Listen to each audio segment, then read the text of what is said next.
In the first two videos, we looked at how to respond to external claims made by the people of the book, who challenge our beliefs. In this video, we will look at the final section of this chapter, which focuses on the Battle of Uhud and the internal challenges Muslims faced. Muslims suffered a painful defeat in this battle against the leaders of Quraysh and their Meccan army. The battle took place 3 years after Hijrah, when Muslims escaped the persecution of Quraysh and emigrated from Mecca to Yathrib, later known as Medina. Yathrib was an agricultural city north of Mecca. Many of its people heard about Prophet Muhammad, peace be upon him, and his message, and became Muslim before he arrived. This annoyed the leaders of Quraysh and prompted them to attack the Muslims. This is known as the Battle of Badr.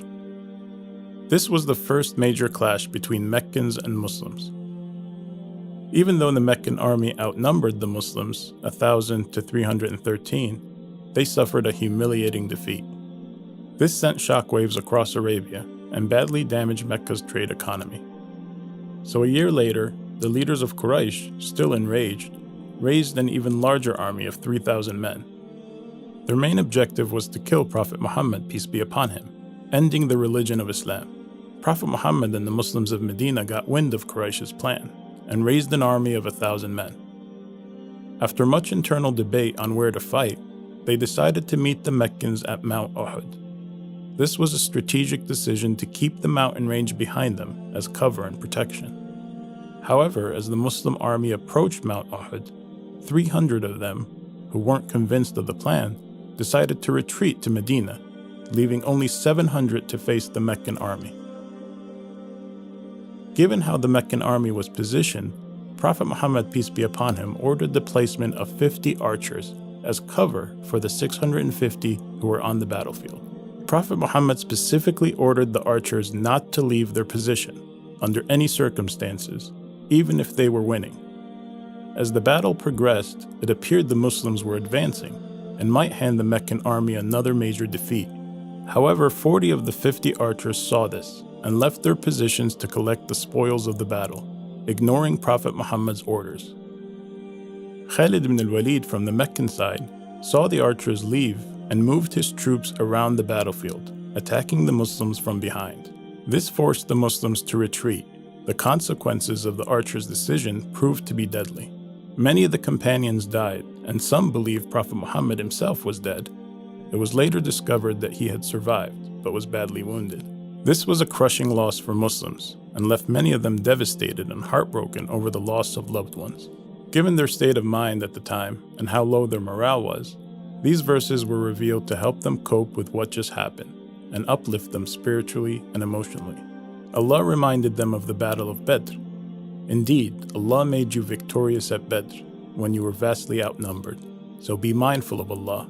Perhaps you will be grateful. It goes on to remind them of the thousands of angels that fought with them in Badr, and how victory comes from Allah. Allah would later reassure them after their defeat. وَلَا تَهِنُوا وَلَا تَحْزَنُوا وَأَنْتُمُ الْأَعْلَوْنَ إِن كُنْتُم مُؤْمِنِينَ. Do not falter or grieve, for you will have the upper hand if you are true believers. If you have suffered injuries at Uhud, they suffered similarly at Badr. We alternate these days of victory and defeat among people so that Allah may reveal the true believers. Choose martyrs from among you, and Allah does not like the wrongdoers.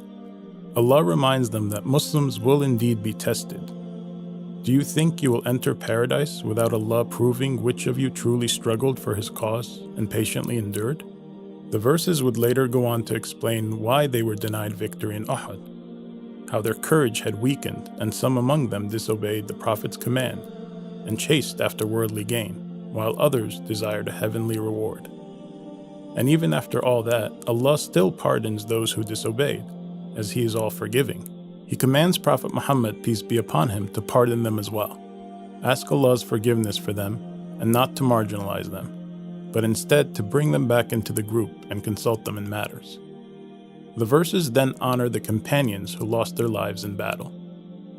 Never think of those martyred in the cause of Allah as dead. In fact, they are alive with their Lord, well provided for. The chapter goes on to stress the importance of patience, perseverance, and being mindful of Allah whenever Allah tests you. and how nations came before them failed this very test and chose worldly gain over success and reward in the afterlife. The chapter ends with a verse that provides advice for success. يا أيها الذين آمنوا اصبروا وصابروا ورابطوا واتقوا الله لعلكم تفلحون. O believers, patiently endure, persevere, stand on guard, and be mindful of Allah, so you may be successful. Help us create more videos by visiting our website today and contributing to our mission and project. Please subscribe to our YouTube channel to access more videos and content.